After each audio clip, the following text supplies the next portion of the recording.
आज की इस वीडियो में हम बात करने वाले हैं व्यावसायिक अध्ययन के चैप्टर नंबर 2 की, जिसका नाम है प्रबंध के सिद्धांत, प्रिंसिपल्स ऑफ मैनेजमेंट की। और इस वीडियो के हमारे जो टॉपिक होंगे वो होंगे चैप्टर नंबर 2 के प्रबंध के सिद्धांत का अर्थ एवं अवधारणा और प्रबंध के सिद्धांतों की प्रकृति, meaning and concept of management principles and nature of management principles. सबसे पहले हम बात करेंगे प्रबंध के सिद्धांत के अर्थ की और उसकी अवधारणा की। प्रबंध के सिद्धांत वे आधारभूत सत्य हैं जो प्रबंधकीय क्रियाओं के परिणामों का पूर्वानुमान लगाने की क्षमता रखते हैं। जो प्रबंध के सिद्धांत हैं, जो प्रिंसिपल्स हैं, वो एक ऐसे आधारभूत सत्य हैं जो प्रबंधकीय क्रियाओं के परिणामों का पूर्वानुमान लगाने की क्षमता रखते हैं। प्रबंध की जो भी एक्टिविटीज़ हैं, उनका जो भी रिजल्ट आएगा इन फ्यूचर, वो उसका क्या लगाने की एक क्षमता रखता है, उसका पूर्वानुमान लगाने की एक क्षमता रखता है कि उसका क्या रिजल्ट आएगा। सिद्धांत एक आधारभूत तत्व होते हैं जो सामान्य कारण तथा उसके परिणाम में संबंध बतलाते हैं। सिद्धांत एक आधारभूत तत्व होते हैं जो सामान्य कारण तथा उसके परिणामों में संबंध बतलाते हैं। जो प्रिंसिपल्स हैं वो एक बेसिक एलिमेंट्स होते हैं जो सामान्य कारण और उनके रिजल्ट्स यानी जो उनके परिणाम हैं उनके बीच जो रिलेशन है उसके बारे में बताते हैं। इनके आधार पर प्रबंधक अपने संस्थान के भविष्य की कल्पना कर सकते हैं। प्रिंसिपल के आधार पर, बेसिस ऑन प्रिंसिपल्स, उनके आधार पर वो क्या करते हैं, अपने संस्थान के भविष्य की कल्पना कर सकते हैं। जो उनका एक संस्थान है उसमें इन फ्यूचर क्या होने वाला है, जो फोरकास्टिंग है वो कर सकते हैं तथा इन सिद्धांतों को ध्यान में रखकर वह छोटी मोटी गलतियों से भी बच सकते हैं। जो भी प्रिंसिपल्स हैं इनको ध्यान में रखकर, इनको माइंड में रखकर वो उनके संस्थान में जो भी छोटी मोटी गलती होने वाली है वो उन गलतियों से, उन नुकसान से बच सकते हैं जिन्होंने उनके पूर्व प्रबंधकों को काफ़ी नुकसान पहुंचाया था। किस नुकसान से बच सकते हैं? जो उनके कभी पहले प्रबंधकों को हुआ था। ठीक है, अगर वो उस चीज़ को ध्यान में रखेंगे तो उनका जितना भी लॉस होना है, जो भी नुकसान होना है, वो उससे बच सकते हैं। किसको ध्यान में रखेंगे? प्रिंसिपल्स को। किसके? मैनेजमेंट के प्रिंसिपल्स को, प्रबंध के सिद्धांतों को। इसकी कुछ डेफिनेशंस हैं। जॉर्ज आर टेरी के अनुसार किसी विचार या कार्य को मार्ग प्रदान करने वाले सत्य या वक्तव्य को सिद्धांत कहते हैं। जो भी किसी विचार या कार्य को मार्ग दिखाता है वो क्या है? सिद्धांत है। विलियम बी कोरनेल के अनुसार सिद्धांत आधारभूत विवरण या सर्वमान्य सत्य है जो किसी कार्य या विचार का मार्गदर्शन करता है। अब विलियम बी कोरनेल की जो डेफिनेशन है इसमें उन्होंने कहा है जो सिद्धांत आधारभूत विवरण या सर्वमान्य सत्य है। जो सिद्धांत है वो क्या है? यूनिवर्सल ट्रूथ है उनके अनुसार। कुंज और ओडोनेल के अनुसार प्रबंधकीय सिद्धांत सामान्य वैधता के आधारभूत सत्य है जो प्रबंधकीय क्रियाओं के परिणामों का पूर्वानुमान लगाने की क्षमता रखते हैं। कुंज की जो डेफिनेशन में है उसमें उन्होंने कहा है कि प्रबंधकीय सिद्धांत सामान्य वैधता के आधारभूत सत्य हैं। उसके क्या है? आधारभूत सत्य हैं जो प्रबंधकीय क्रियाओं के परिणामों का पूर्वानुमान लगाने की क्षमता रखते हैं। जो भी इन फ्यूचर होने वाला है वो उसके लिए क्या कर लेते हैं, पहले से ही फोरकास्ट कर लेते हैं, फोरकास्टिंग कर लेते हैं। किसके द्वारा? प्रबंधकीय सिद्धांत के द्वारा। नेक्स्ट हम बात करते हैं प्रबंध के सिद्धांतों का उद्गम अथवा निर्माण। फॉर्मेशन और derivation of principles of management. प्रबंध के सिद्धांतों का विकास रातों रात तो नहीं हुआ होगा, बल्कि इनका विकास पूर्णतः व्यवस्थित तरीके से प्रबंध के विशेषज्ञों के द्वारा किया गया होगा। यह सिद्धांत ऐसे व्यक्तियों के सामने आई अनेक समस्याओं का परिणाम है जो पहले समस्याएं आई, फिर उनके समाधान का प्रयास किया गया तथा इस संबंध में शोध किए गए और अंततः समाधान ढूंढ लिया गया। इन समाधान को ही हम प्रबंध के सिद्धांत के रूप में जानते हैं। जो प्रबंध के सिद्धांत हैं, प्रिंसिपल्स ऑफ मैनेजमेंट है, ऐसा तो नहीं है कि ये रातों रात बन गए, रातों रात इनको बना दिया गया, बल्कि ये ऐसा है कि जिन व्यक्तियों के सामने ये प्रॉब्लम्स आई थी उन्होंने इस प्रॉब्लम को फेस किया, फेस करने के बाद उसका सॉल्यूशन ढूंढा, सॉल्यूशन ढूंढने के बाद उस पर रिसर्च की और रिसर्च के बाद अब जो प्रिंसिपल्स है वो हमारे सामने हैं। प्रबंध के सिद्धांतों का निर्माण दो नीतियों से किया जा सकता है।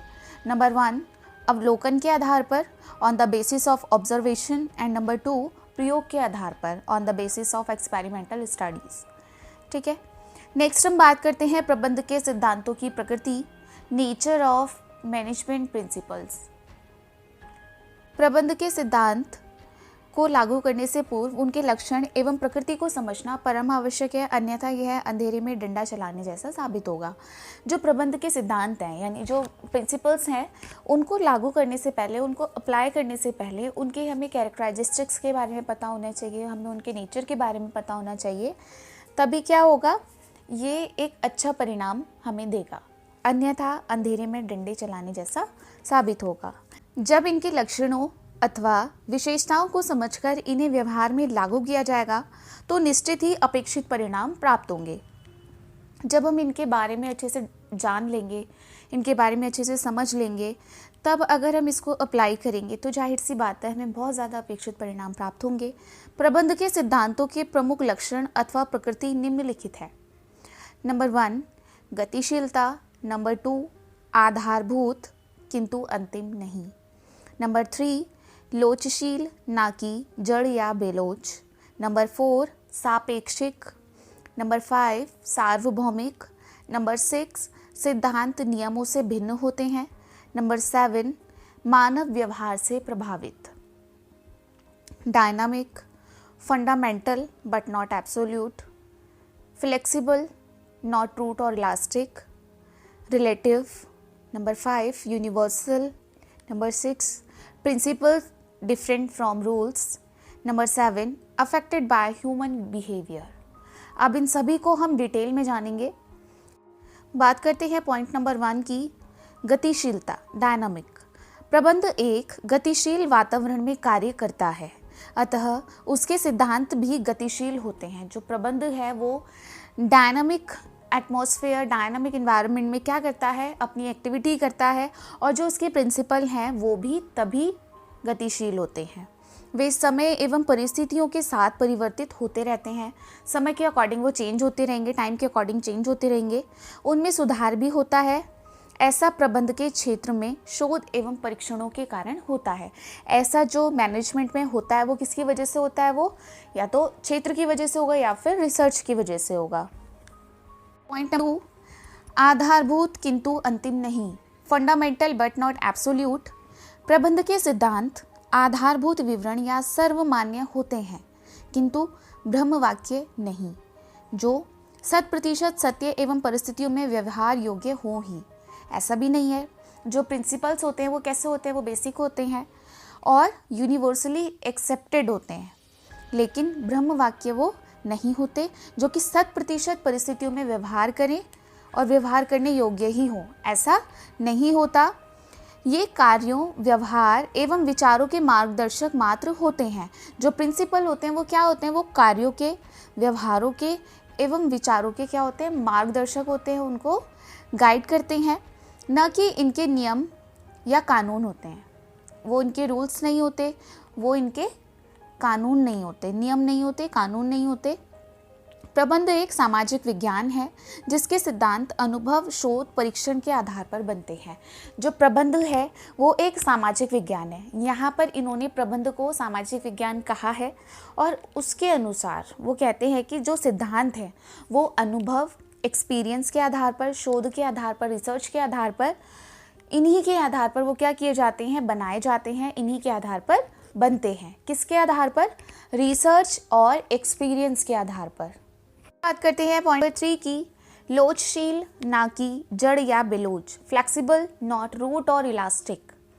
प्रबंध के सिद्धांतों की एक विशेषता यह है कि सिद्धांत लोचशील होते हैं तथा ये जड़ या बेलोच नहीं होते। जो प्रबंध के सिद्धांत हैं वो फ्लेक्सिबल होते हैं। वो कैसे, वो इलास्टिक नहीं होते, वो रूट भी नहीं होते, जैसे कि हेडिंग में कहा गया है। इन्हें परिस्थितियों के अनुरूप समायोजित करके अपनाया जाना चाहिए। जो अगर वो फ्लेक्सिबल होंगे तो उनको टाइम के अकॉर्डिंग अपने हिसाब से हम क्या कर सकते हैं, अपना सकते हैं। बट अगर वो फ्लेक्सिबल नहीं है तो हम उनको अपना नहीं सकते। प्रबंधकों को इन्हें भौतिक शास्त्र के गुरुत्वाकर्षण के सिद्धांतों की भांति नहीं समझना चाहिए। गुरुत्वाकर्षण का सिद्धांत आप सभी को पता होगा, बल्कि सामाजिक कला के रूप में मानना चाहिए। अतः इन सिद्धांतों को अपनाते समय सहज एवं सरल भाव रखना चाहिए, ना कि कठोर दृष्टिकोण। लोचशील है वो फ्लेक्सिबल है, ये नहीं है कि वो जिस भी तरीके से ढला हुआ है वो सिर्फ वैसा ही रहेगा, बल्कि वो फ्लेक्सिबल है, हम उसको जैसे चाहें वैसे कर सकते हैं। नेक्स्ट बात करते हैं हम पॉइंट नंबर 4 की, सापेक्षिक, रिलेटिव। प्रबंध के सिद्धांत सापेक्षिक हैं। जिस प्रकार अर्थशास्त्र के प्रत्येक सिद्धांत में यह शर्त होती है कि यदि अन्य बातें समान रहें तो यह सिद्धांत लागू होगा, ठीक उसी प्रकार प्रबंध में भी यही शर्त लागू होती है। जैसे हम इकोनॉमिक्स में पढ़ते हैं, जैसे मांग का सिद्धांत है, जो मांग है, डिमांड का जो सिद्धांत है, उसमें भी यही चीज़ें, अन्य बातें समान रहने पर ये चीज़ें अप्लाई होंगी। ठीक है, सेम वैसे यहाँ पर भी है कि अन्य बातों के समान रहने पर यह सिद्धांत लागू होगा। दूसरे शब्दों में, परिस्थितियों में परिवर्तन होने पर प्रबंध के सिद्धांतों का अपेक्षित प्रभाव नहीं हो सकता। परिस्थितियों में परिवर्तन होगा, अगर सिचुएशन में अगर चेंजेस होंगे तो जो मैनेजमेंट के प्रिंसिपल हैं उनका जो प्रभाव है वो अपेक्षित नहीं हो सकता। अतः हम कह सकते हैं कि प्रबंध के सिद्धांत परिस्थितियों से जुड़े होते हैं, जो प्रिंसिपल्स हैं वो सिचुएशन से कनेक्टेड होते हैं। नंबर 5, सार्वभौमिक, यूनिवर्सल। प्रबंध के सिद्धांतों की एक प्रमुख विशेषता यह भी है कि इन सिद्धांतों को सभी आकार प्रकार के संगठनों एवं संस्थानों में अपनाया जा सकता है। जो प्रिंसिपल्स हैं उनकी एक ये भी विशेषता है कि हम उन्हें कहीं भी अपना सकते हैं, फिर चाहे वो ऑर्गेनाइजेशन हो, कोई संस्थान हो, उन सभी में अपनाया जा सकता है। दूसरे शब्दों में, इन सिद्धांतों को घर, मंदिर, गिरजाघर, मस्जिद, व्यावसायिक, शैक्षणिक क्षेत्र, राजनीतिक सभी संगठनों में अपनाया जा सकता है। प्रबंध के सिद्धांतों को कहीं पर भी अपनाया जा सकता है। ऐसा नहीं है कि इसको सिर्फ हम एक संस्था में अपना सकते हैं, ऐसा नहीं है कि इसको सिर्फ हम एक संगठन में अपना सकते हैं, बल्कि इसको हम घर, मंदिर, गिरजाघर, व्यावसायिक, शैक्षणिक किसी भी क्षेत्र में अपना सकते हैं। इसके अतिरिक्त इन सिद्धांतों को सभी देशों में भी अपनाया जा सकता है। नंबर 6, सिद्धांत नियमों से भिन्न होते हैं। जो प्रिंसिपल्स हैं वो क्या है, नियमों से अलग होते हैं, रूल्स से बिल्कुल डिफरेंट होते हैं। Principles different from rules. सिद्धांत कार्यों एवं विचारों का मार्गदर्शन करते हैं। जो प्रिंसिपल्स होते हैं वो कार्य होते हैं जो, और उनके विचार होते हैं, उनका क्या करते हैं, मार्गदर्शन करते हैं, उनको गाइडेंस देते हैं। जबकि नियम कार्य को रोकने की रीति बनाते हैं। जो रूल्स हैं वो क्या करते हैं, वो कार्यों को रोकने की स्ट्रैटेजी बनाते हैं, एक नीति बनाते हैं। नियम द्वारा बनाई गई रीति का पालन न करने पर दंड भोगना पड़ता है। जो रूल बने हैं, अगर हमने उसके हिसाब से काम नहीं किया तो हमें क्या होगा, पनिशमेंट मिलेगी, पनिश किया जाएगा। लेकिन सिद्धांत के तोड़ने पर दंड के प्रत्यक्ष व्यवस्था नहीं है। अगर हमने कोई सिद्धांत तोड़ दिया तो उसमें दंड की कोई व्यवस्था नहीं है। 7, मानव व्यवहार से प्रभावित, अफेक्टेड बाय ह्यूमन बिहेवियर। प्रबंध मानव व्यवहार करता है। जो प्रबंध है वो मानव से व्यवहार करता है और उन्हीं की क्रियाओं का मार्गदर्शन, निर्देशन और नियंत्रण करता है। जो प्रबंध है पहले तो वो मानव से व्यवहार करता है, फिर जो उनकी एक्टिविटीज़ होती हैं, जो उनकी क्रियाएं होती हैं, उन पर वो क्या करता है, उनको गाइड करता है, उनको निर्देशन एवं नियंत्रण करता है, उनको डायरेक्शन देता है और कंट्रोल करता है। किंतु मानव व्यवहार स्वयं परिवर्तनशील एवं संवेदनशील है, जो समय, पात्र, स्थान एवं परिस्थिति के अनुरूप बदलता है। जो मानव का व्यवहार है, जो ह्यूमन बिहेवियर है, वो क्या है, परिवर्तनशील है और वो संवेदनशील है, बहुत ज़्यादा सेंसिटिव है, जो समय के अकॉर्डिंग, पात्र, स्थान एवं परिस्थिति के अनुरूप बदल जाता है। तदनुसार प्रबंध के सिद्धांत भी बदलते रहते हैं।